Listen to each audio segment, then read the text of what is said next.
Alors maintenant, rien ne m'empêche d'ajouter une troisième boîte div qui aurait un fond vert, qui aura un contenu 3. On y va. On va aller dans le HTML. Après la boîte div 2, on va aller à la ligne. C'est pas obligé d'aller à la ligne, mais c'est quand même plus propre. Ça nous permet de mieux nous retrouver dans notre code. Div 3. Qu'est-ce qui se passe là? Comment elle est? Regardez. Elle est bleue. Il a fait 200 px de large. Normal, parce qu'on a dit que toutes les boîtes div,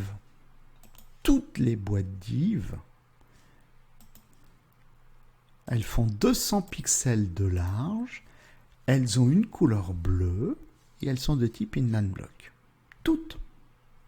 Mais par contre, pour celle qui a l'identifié en rouge, elle est pareille que les autres, sauf que le background, il est rouge.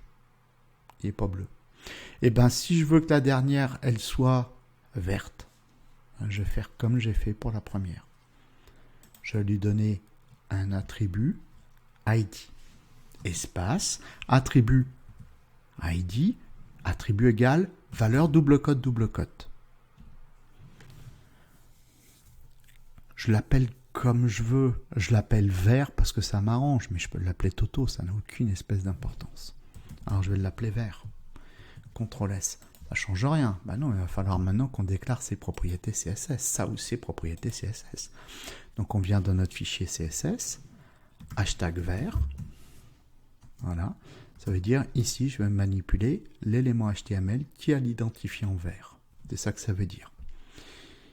Je veux qu'il soit quoi? Vert en couleur de fond. À la couleur de fond, je commence à savoir. C'est background. Si je fais baisser, je récupère background. Background color. Ça, c'est bien, je le sais. Alors, si je veux que ça soit vert, si je réfléchis 2 minutes, on a dit quoi? On a dit l'hexadécimal. R, V, B. J'éteins le R, j'allume le V. J'éteins le R, V, B. J'éteins le bleu. Ok, c'est bon. Donc, on éteint le rouge, on allume le vert, on éteint le bleu. CTRL S, c'est bon, ça fait du vert. Et je récupère bien la troisième boîte avec un background vert. Mais elle a toujours son width à 200 et elle a son display en inline block. Je vais voir mon client, je suis content. J'ai dit, voilà, monsieur le client, je t'ai fait une super page web. Monsieur le client, il est content, il m'a dit, bravo, tu as bien travaillé, mais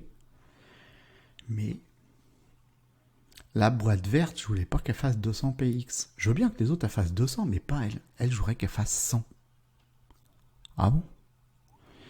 Bon, ok, je retourne. Comment je vais faire, moi?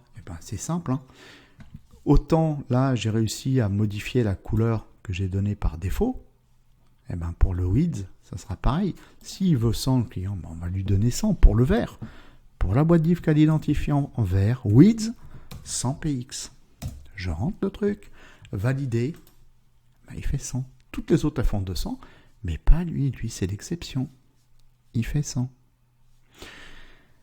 Ce que j'ai pu manipuler avec mes couleurs de fond, je suis en mesure de pouvoir le manipuler également avec d'autres propriétés CSS.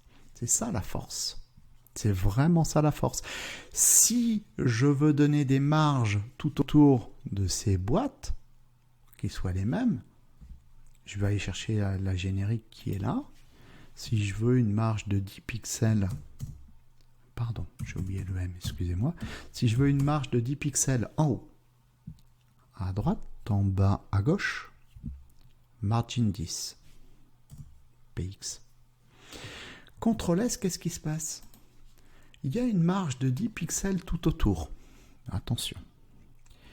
Il y a une marge de 10 pixels en haut, en bas, à droite, à gauche, de la boîte rouge. Mais entre les deux là, il y a 10 pixels de marge à droite de la boîte rouge et il y a 10 pixels de marge à gauche de la boîte bleue. Pareil pour là, il y a 10 pixels de marge ici et 10 pixels de marge ici. Donc entre les deux, ça nous fait un gap, une gouttière de 20 pixels. D'accord? En haut et en bas, par contre, il y a 10.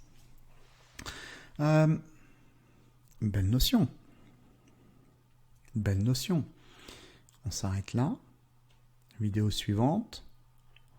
On voit un petit peu pour manipuler ce que contient les boîtes div.